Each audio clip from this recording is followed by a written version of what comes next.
In this video, I'm going to finally share my thoughts about stem cell transplants for multiple sclerosis. Don't turn away, because all of that starts right now.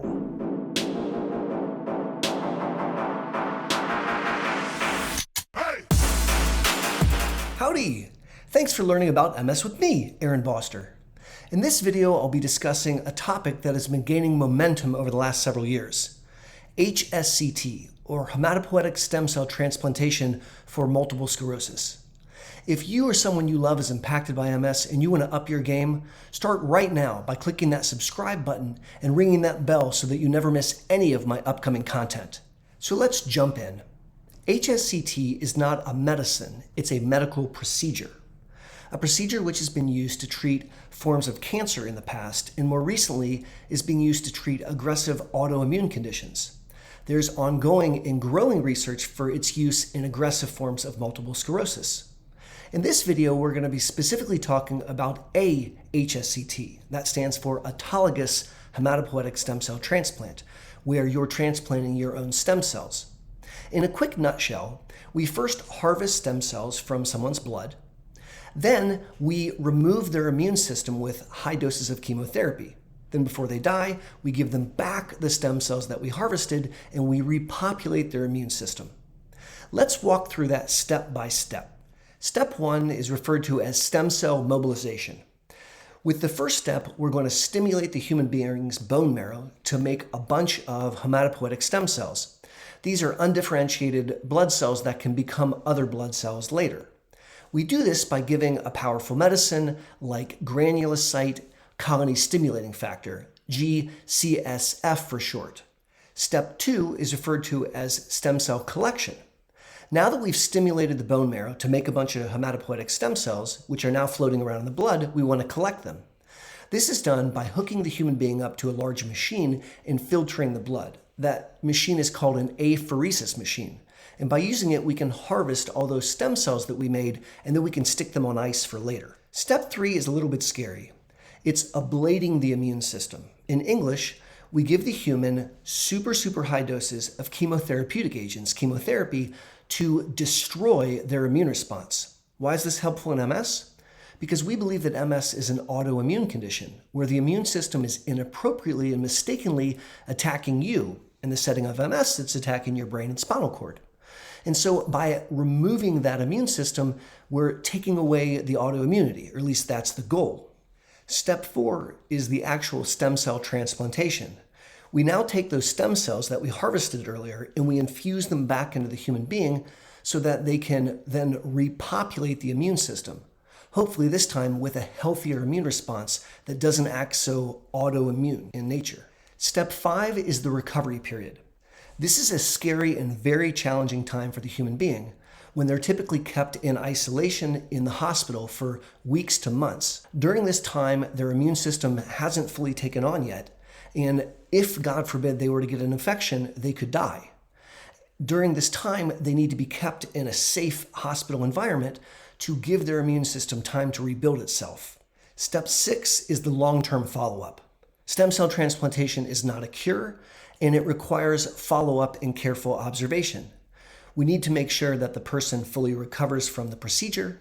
We need to then look for any potential complications, and we need to keep monitoring and assessing the MS to make sure that the disease is kept at bay. Research in HSCT for multiple sclerosis has come a long way, and in specific, the safety profile has been improved over the last 20 years.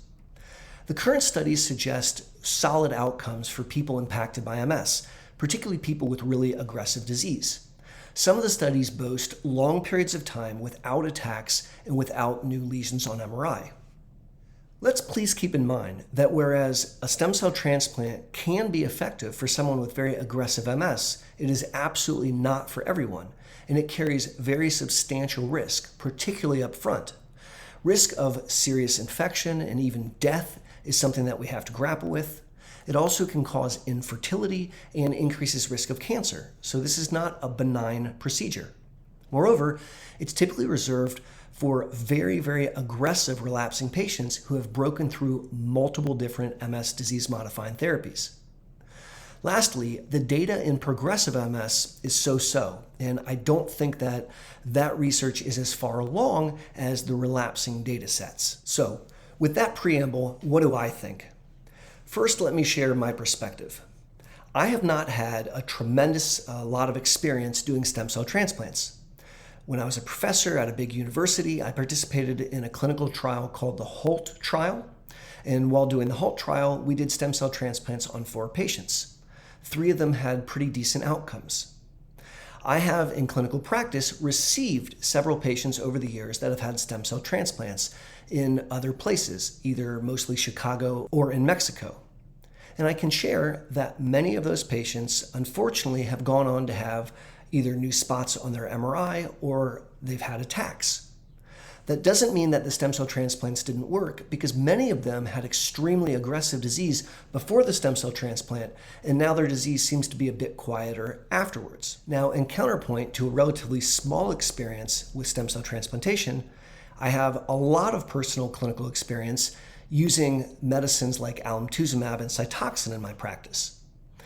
I personally would like to see a patient receive Limtrada, alemtuzumab, before I would entertain sending them for a stem cell transplantation. Why? I think that the side effect profile of Limtrada is much more reasonable, it's much safer, and there is some data that suggests that Limtrada can fare almost as well as a stem cell transplant. And so that's my own personal opinion. Does it make me right? No, it just makes me really opinionated.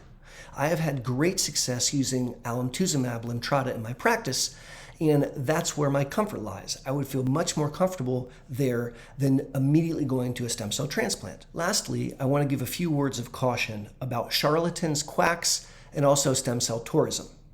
There are, unfortunately, doctors who are charlatans and quacks.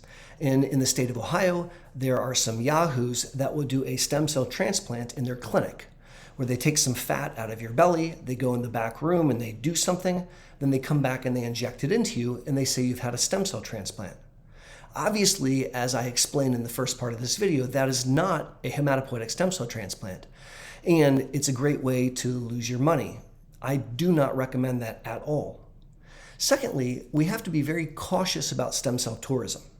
I mentioned that I've had patients that have gone overseas to have stem cell transplants, and one of the biggest issues I have when I receive them back is I don't have very much information, and they're sort of left off at the door without any significant follow-up. This is in stark counterpoint to when a cancer patient goes through a stem cell transplant at a cancer institution where they have an entire system in place to continue to follow that patient afterwards. And so those are 2 precautions that I wanted to bring up. If you found this video helpful, please consider giving it a thumbs up. And if you haven't yet subscribed to the channel, please consider doing so. Those 2 actions teach the YouTube algorithm that you value this content and then help push it out so more people impacted by MS can benefit. As always, my name's Aaron Boster, and thank you for learning about MS with me. Until my next Monday morning video, or my next monthly live stream, or even better yet, the next time I see you at the Boster Center for MS, this is Aaron Boster saying be safe and take care.